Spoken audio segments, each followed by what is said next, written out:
بسم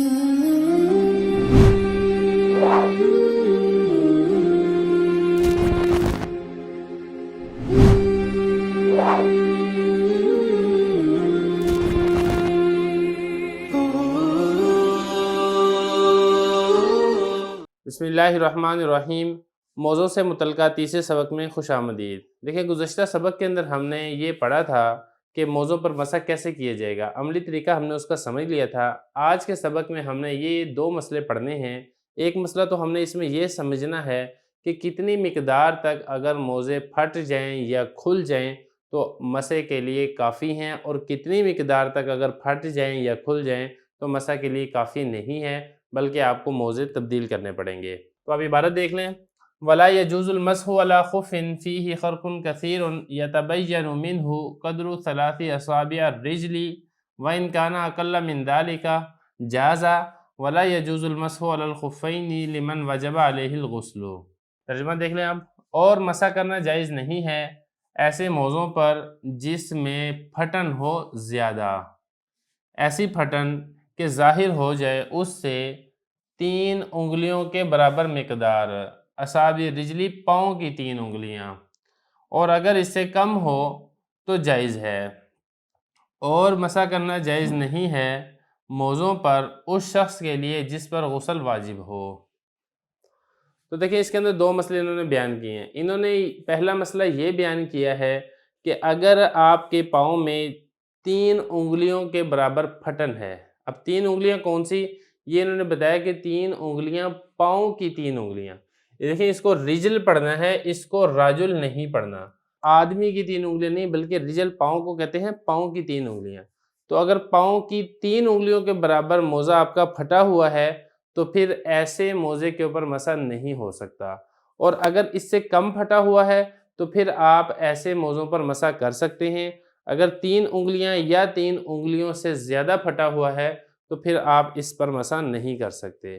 تو یہی یہاں پر بتایا، وَلَا يَجُوزُ الْمَسْحُ، مسح کرنا جائز نہیں عَلَى خُفٍّ، ایسے موزوں پر فِيهِ خَرْقٌ كَثِيرٌ، کہ جس میں بڑی پھٹن ہو، زیادہ پھٹن ہو۔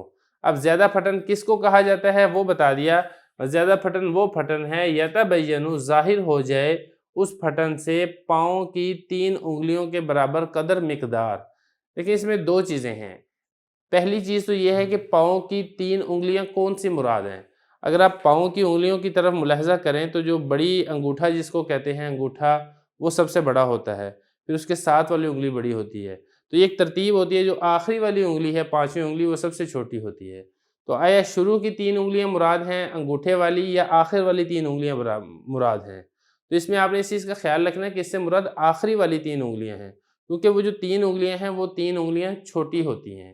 تو پاؤں کی چھوٹی 3 انگلیوں کے برابر پھٹن ہو، ایک بات اس میں یہ ہوگی۔ دوسری بات اس میں سمجھنے والی یہ ہے کہ ضروری نہیں ہے کہ وہ انگلیوں کی جانب سے پھٹا ہوا ہو۔ انگلیوں سے اوپر پنجے کی جانب سے بھی پھٹا ہوا ہے تو تب بھی موزوں پر مسح نہیں ہو سکتا۔ آپ نے اس مقدار کو میجر کرنا ہے۔ آپ اپنا پاؤں دیکھ لیں، پاؤں کی پھر آپ انگلیاں دیکھ لیں، اور پھر 3 انگلیوں کو آپ ناپ لیں۔ جو اس کی مقدار ہوگی، یہ جو کہا گیا نا قدر سے مراد مقدار ہے، اتنی مقدار اگر آپ کے موزوں کے اندر پھٹن ہے تو پھر آپ کا موزوں پر مسح نہیں ہو سکتا۔ اب یہ پھٹن چاہے اوپر کی جانب ہو انگلیوں کی جانب، چاہے انگوٹھے کی جانب ہو، چاہے جو ابری ہوئی ہڈی ہے اس کی جانب ہو، چاہے نیچے والی جانب ہو، جہاں پر بھی پھٹن ہے، اگر اتنی مقدار میں پھٹن ہے تو پھر آپ اس کے اوپر مسح نہیں کر سکتے۔ اگر اس سے کم پھٹن ہے تو پھر آپ مسح کر سکتے ہیں۔ یہی فرمایا کہ خرق کثیر وہ ہے کہ ظاہر ہو جائے 3 پاؤں کی انگلیوں کی مقدار۔ وَإِنْ كَانَ أَقَلَّ مِنْ ذَلِكَ جَازَ، اور اگر وہ اس سے کم ہو تو جائز ہے۔ اب یہ دیکھیں، اس میں ضمیریں ہیں، ان ضمیروں کو ہم نے یہاں پہ سمجھنا ضروری ہے۔ وَإِنْ كَانَ، اگر وہ ہو، کون ہو؟ یہ جو کانا میں جو ہوا ضمیر ہے یہ لوٹ رہی ہے خرق کثیر کی طرف۔ اگر وہ پھٹن اقل کم ہو، یہ اقل بھی پھٹن سے متعلقہ ہے کہ وہ پھٹن کم ہو، من ذالک، اس سے، کس سے کم ہو؟ من ذالک ہے 3 اصابع الرجل، یہ اس سے مراد پاؤں کی 3 انگلیاں، ان 3 انگلیوں سے کم ہو، جازہ، تو جائز ہے۔ کیا جائز ہے؟ اس میں جو ضمیر ہے وہ لوٹ رہی ہے مسح کی طرف۔ مسح کرنا جائز ہے۔ تو اس میں جو مین چیز ہوتی ہے نا عبارت کے حل کرنے میں، جو عبارت میں جو ضمیریں ہوتی ہیں ان کو آپ پہچاننا سیکھیں۔ اسی طریقے سے بعض اوقات اسم موصول آ جاتا ہے، اسم اشارہ آ جاتا ہے، مشار الیہ آ جاتا ہے، تو جب تک ان کی پہچان نہ ہو کون سی ضمیر کس طرف لوٹ رہی ہے، اشارہ ہے تو کس کی طرف اشارہ ہے، اسم موصول ہے تو کس کے متعلق بات کی جا رہی ہے، تب تک عبارت حل نہیں ہوتی، اور عبارت کا حل کرنا انتہائی اہم اور ضروری ہے۔ تو یہاں تک تو ہو گیا پہلا مسئلہ۔